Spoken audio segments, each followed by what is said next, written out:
안녕하세요. 꽃베리농원의 조봉춘입니다. 오늘 드릴 말씀은요, 드디어 제보가 하나 들어왔습니다.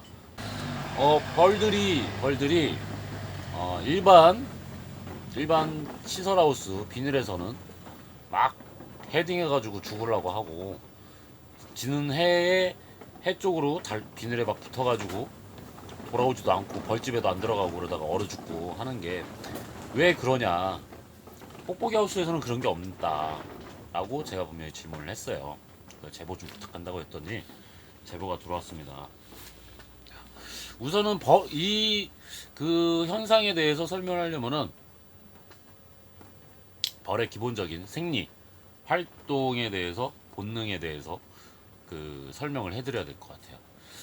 자, 벌이라는 애들이 어떻게 방향을 잡고 어떻게 이동을 하느냐, 그리고 돌아올 때는 어떻게 돌아오느냐라는 거를 우선 알아야겠더라고요. 자, 벌들이 기본적으로 방향을 잡는 것은 빛을 이용을 한답니다. 근데 그 빛 중에서도 아무 빛이나 막 쓰는 게 아니에요. 막 눈에 보인다고 다 쓸 수 있는 게 아니고,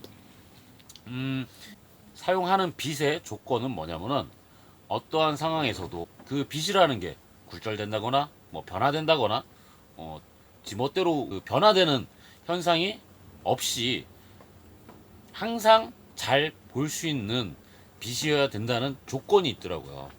그래서 그러다 보니 쓸 수 있는 빛은 뭐냐, 어떤 빛을 얘네들이 보고 움직이고 방향을 잡냐라고 한다면 자외선을 보고 움직인답니다. 자외선을 보고서 얘네들이 어디로 갈 건지 방향을 정하고 돌아오는 방향도 정할 수 있대요. 그래야지만 얘네들이 확인하고 움직일 수 있다고 하네요. 그러면 장수 비닐에서는 굳이 얘네들이 막 머리를 박는다 하는 거는 이런 빛들이 자외선이든 가시광선도 잘 들어오고 적외선도 잘 들어오고 자외선도 잘 들어와요. 그러니까 얘네들이 사용할 수 있는 빛이라는 게 다 들어온다는 거예요. 그래서 얘네들이 멀리 꿀 따러 나가는 거지. 꿀 하나 들고 꿀 따러 나가는데 저쪽으로도 갈 수 있고 이쪽으로도 갈 수 있다라고 인식을 하고서 막 날아가는 겁니다. 그런데 비닐을 인식을 못하네 얘네들이.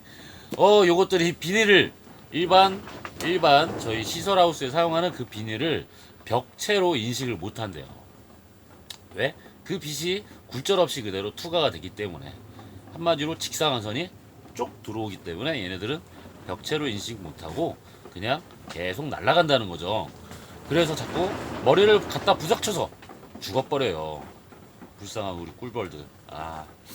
안타깝습니다. 항상 저희가 해지고 나면은 해질 때쯤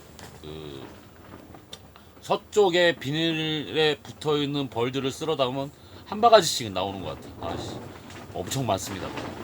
그리고 거기 나왔다가 집으로 안 돌아가요. 애들이 또 희한해. 그거 집에 안 돌아가는 이유 좀 한번 더 찾아봐요.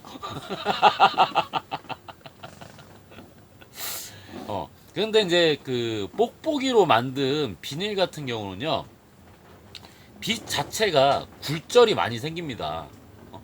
굴절이 많이 생겨요. 이 뽁뽁이가 이렇게 볼록 렌즈, 오목 렌즈처럼 렌즈 효과가 되다 보니 얘네들이 빛이라는 게 딱 투과가 됐을 때요, 거기서 굴절이 많이 생기면서 빛이 다 쪼개지고 꺾이고 오도방정을 떠는 거예요. 그러다 보면은 실제로 자외선이든 적외선이든 가시광선이든 이렇게 직사광선이 안 된다는 거죠.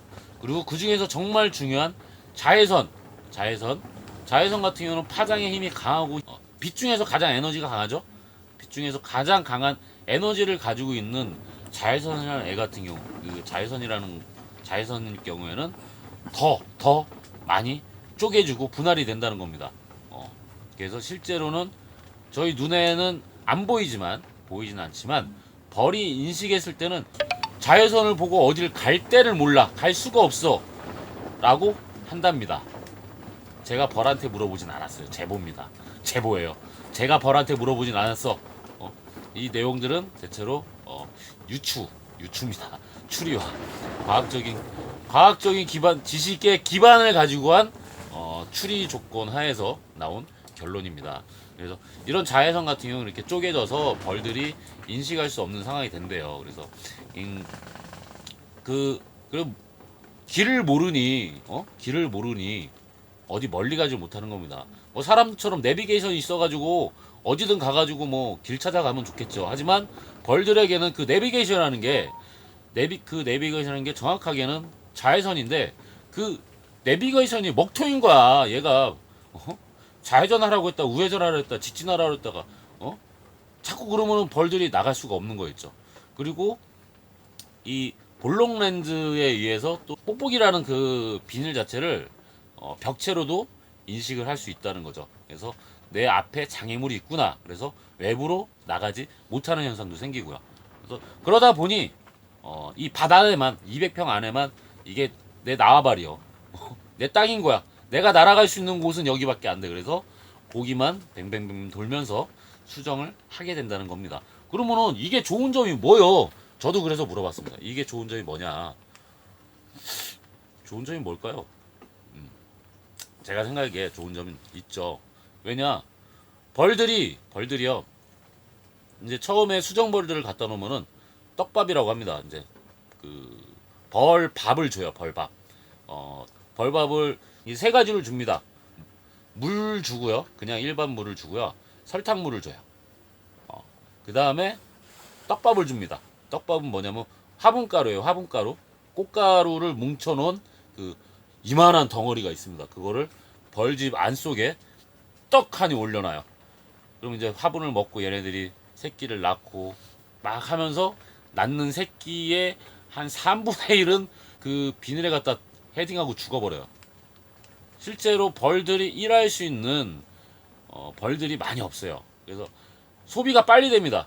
얘네들이 너무 많이 죽다 보니까 수정벌을 그래서 보통 저희가 딸기밭에 수정벌통을 2번에서 3번까지도 새로 넣어줘야 돼요. 그렇지 않으면은 수정이 안 돼서 딸기에 기형 현상이 많이 생기거든요. 근데 벌이 죽는 거를 방지를 해주게 되면은 아무래도 벌 수량이 더 있겠죠. 벌 수량이 더 있다 보니까 수정하는 거에 조금 더 도움이 되지 않을까라고 생각이 듭니다. 아직까지 지금 뽁뽁이를 가지고서 실제로 딸기 작기를 넘어가신 분은 없어요. 그래서 정확하게 제가 이거다! 라고 말씀드리기는 조금 할 수는 없지만 제가 딸기 농사를 짓는 사람 입장에서는 그런 현상이 생기지 않을까. 저도 지금 벌통 안에 벌들이 많이 손실이 됐어요. 저녁마다 한 바가지씩은 가가지고 죽어 있는 것 같아요. 아까워 죽겠어요. 저도.